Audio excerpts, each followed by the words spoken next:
Good morning. आज अपन पर्यावरण भूगोल का अगला यूट्यूब लेक्चर, जिसमें बायो जियो केमिकल साइकिल जैव भू रासायनिक चक्कर, उसके बारे में अध्ययन करेंगे। परिस्थिति तंत्र के सुचारू संचालन के लिए ऊर्जा के अतिरिक्त कुछ प्रमुख पोषक तत्वों की भी आवश्यकता होती है। वातावरण में उपस्थित तत्व चक्रीकरण के द्वारा शामिल होते हैं। परिस्थिति तंत्र में विभिन्न रासायनिक तत्वों का चक्रीय भ्रमण को जैव भू रासायनिक चक्कर के नाम से जानते हैं। अर्थात महत्वपूर्ण लघु व दीर्घ पोषक तत्वों के जैविक से अजैविक, बायोटिक कंपोनेंट से एबायोटिक कंपोनेंट्स व एबायोटिक कंपोनेंट से बायोटिक कंपोनेंट्स में गति के फलस्वरूप ही परिस्थिति तंत्र में पोषक तत्वों का प्रवाह निर्धारित होता है। इसे सामान्यतः जैव भू रासायनिक चक्रीकरण, बायो जियो केमिकल साइकिल अथवा पोषक तत्वों का चक्रण, न्यूट्रिएंट साइकिल के नाम से भी जानते हैं। कई विद्वानों ने जैव भू रासायनिक चक्र को परिभाषित किया है, जिसमें प्रमुख रूप से सिमोन्स मोदे ने कहा कि जीवमंडल के जैविक घटकों से अजैविक घटकों में रासायनिक तत्वों के परिसंचरण को ही जैव भू रासायनिक चक्र कहा जाता है। वॉटलिंग व क्लर्टी मोदे के द्वारा पृथ्वी के वायुमंडल, महासागर एवं सागरों में रासायनिक तत्वों के चक्रण को जैव भू रासायनिक चक्र कहा था। इसी प्रकार से न्यूवाई महोदय ने ऐसे बृहद स्तरीय चक्र, जिनके द्वारा अजैविक तत्वों का जैविक प्रावस्थाओं से लेकर गमन होता है तथा अंततः ये तत्व पुनः अजैविक अवस्था में आ जाते हैं, जैव भू रासायनिक चक्र के नाम से जानते हैं। जैव भू रासायनिक चक्र में चक्रीकरण पारिस्थितिकी तंत्र को नियंत्रित करता है। जीवधारियों को ऊर्जा के अतिरिक्त 30 से 40 विभिन्न तत्वों की आवश्यकता पड़ती है, जो सजीवों की सामान्य वृद्धि और विकास के लिए विभिन्न उपापचय क्रियाओं में आवश्यक है, जिसका अपनी दैनिक क्रियाओं में जीव जंतुओं का वृद्धि और विकास के लिए भी आवश्यक माना गया है। अर्थात पोषक तत्वों के द्वारा जीव अपनी वृद्धि और विकास करते हैं। पारिस्थितिक तंत्र में इन तत्वों के चक्रीकरण के लिए इनके जैविक, भौतिक एवं रासायनिक क्रियाओं की आवश्यकता होती है। जैव भू रासायनिक चक्र में सम्मिलित इन पोषक तत्वों को उनकी आवश्यकताओं की मात्रा के आधार पर निम्न वर्गों में रखा जा सकता है, जिसमें नंबर 1 है वृहद स्तरीय पोषक तत्व या मैक्रोन्यूट्रिएंट।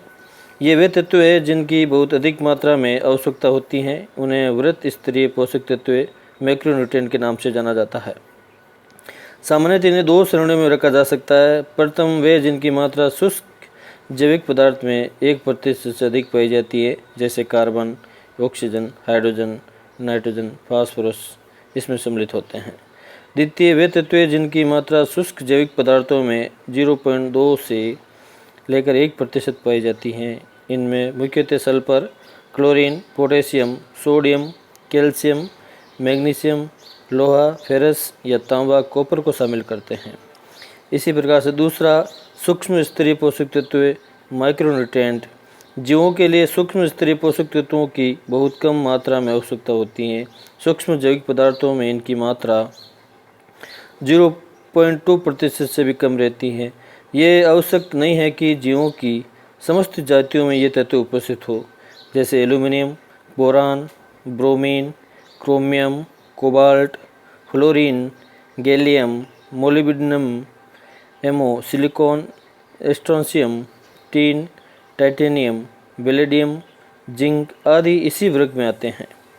कुछ द्वितीय स्तरीय या द्वितीय स्तर के वृहद स्तरीय पोषक तत्व कुछ जातियों के लिए सूक्ष्म पोषक तत्व का काम करते हैं तथा कुछ सूक्ष्म पोषक तत्व अन्य जातियों के लिए वृहद पोषक तत्वों के कार्य में भी काम आते हैं। अतः जैव भू रासायनिक चक्र में मुख्यतः 3 प्रकार की चक्रीय व्यवस्था शामिल की जा सकती है, जिसमें जल चक्र, वाटर साइकिल, गैसीय चक्र, विभिन्न प्रकार की गैसों का चक्र और औषधि चक्र उनको शामिल करते हैं। अतः जैव भू रासायनिक चक्र में विभिन्न तत्व प्राथमिक रूप से पौधों, प्राथमिक उत्पादक या प्राइमरी प्रोड्यूसर द्वारा मृदा से ग्रहण किए जाते हैं, जो इन्हें जीव भार या बायोमास के विभिन्न कार्बनिक अणुओं में संग्रहित कर लेते हैं। शाकाहारी इन तत्वों को अपनी भोजन कड़ी की सहायता से सीधे पौधों के जीव भार या बायोमास से ग्रहण करते हैं।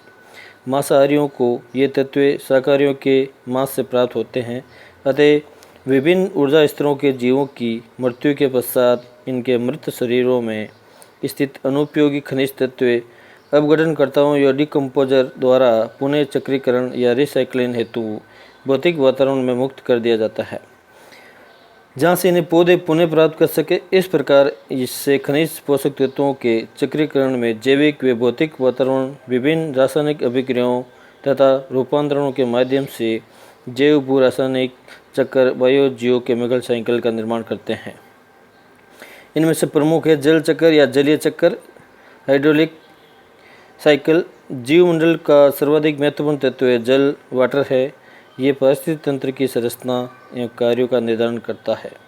जल के रूप में हाइड्रोजन तथा ऑक्सीजन सम्मिलित रूप से समस्त जीवों के सकल भार के लगभग 80% का प्रतिनिधित्व जल करता है। विभिन्न जैविक क्रियाओं के लिए जल महत्वपूर्ण माध्यम है।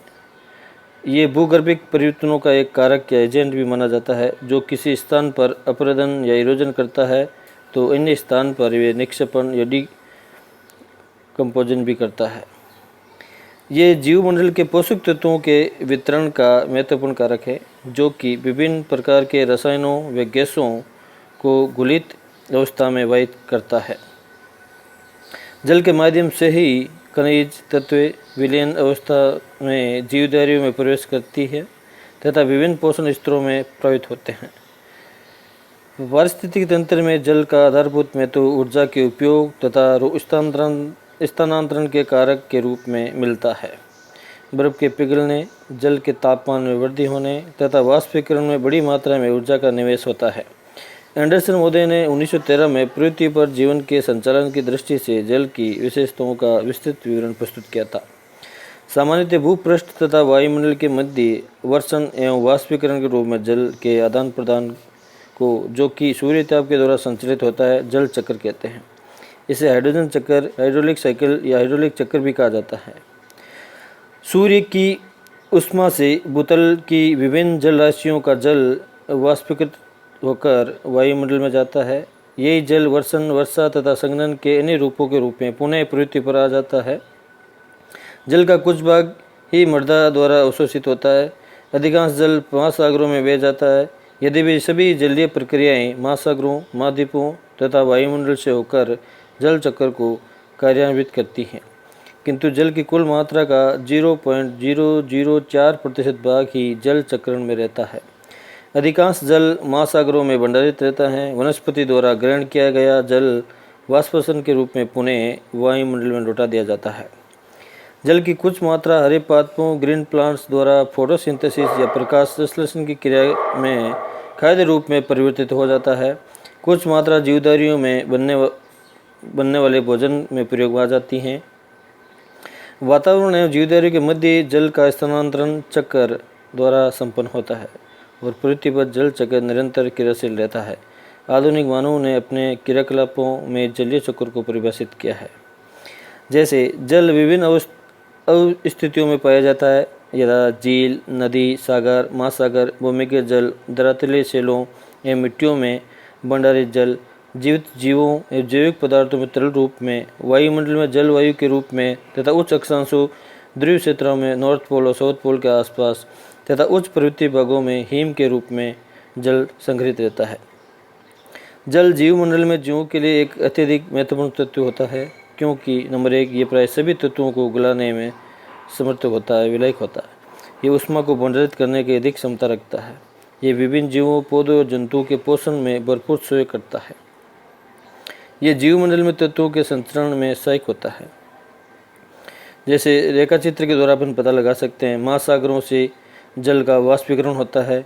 वाष्पीकरण से आर्द्र पवनों का महाद्वीपों की ओर गमन होता है। Moist air mass movement to continent. उसके बाद संघनन या कंडेंसेशन की क्रिया संपन्न होती है। कंडेंसेशन की क्रिया संपन्न होने से प्रेसिपिटेशन वर्षा होती है। वही वर्षा का जल जब ग्राउंड वाटर जब मूव टू रिवर या लेक ओशन में जाता है तो महासागरों को जो वापस जल रन ऑफ रिटर्न हो जाता है, उसमें नदियों से वाष्पीकरण होता है जल का, जिसे रिटर्न ओशन के नाम से जाना जाता है। या फिर ट्रांसपिरेशन एंड इयो ट्रांसपिरेशन फॉर वेजिटेशन, वनस्पतियों के द्वारा भी जल का वाष्पीकरण होता है, वाष्पोषण होता है। इसी प्रकार से पौंड से लेक है, तालाब है, झील है, नदी है, उनके द्वारा जल का वाष्पीकरण या सूर्य की रोशनी या विकिरण की तीव्र गति के कारण तापमान उच्च होने के कारण जल वाष्प बनकर वापस संघनन की क्रिया संपन्न होती है और प्रेसिपिटेशन होता है और रेनफॉल होती है। इस प्रकार से जलीय चक्र लगातार रूप से चलता रहता है। इस जलीय चक्र के अंतर्गत जल के विभिन्न रूपों में सागर से वायुमंडल में, वायुमंडल से धरातल पर तथा धरातल से पुनः सागर में गमन मार्गों को रेखा चित्र के द्वारा दर्शाया गया है। इस प्रकार हम कह सकते हैं कि लगातार रूप से जल का एक स्थान से दूसरे स्थान पर माइग्रेशन या इसका वाष्पीकरण होता रहता है। महासागरों से वाष्पीकरण की क्रिया के द्वारा ही संघनन की क्रिया संपन्न होती है। संघनन की क्रिया संपन्न होने के कारण बादलों का निर्माण होता है और बादलों का निर्माण होने के बाद में प्रेसिपिटेशन या रेनफॉल या फिर वर्षा या वर्षण की स्थिति देखी जा सकती है। वही जल धरातल पर आने के बाद वापस नदी, झील, तालाब या फिर ग्राउंड वाटर के रूप में समुद्र में चला जाता है। इस प्रकार से हम कह सकते हैं कि जलीय चक्र या जल का चक्र, वाटर साइकिल एक स्थान से दूसरे स्थान पर लगातार चलायमान है, जिसको अपन जल चक्र के नाम से जानते हैं। Thanks for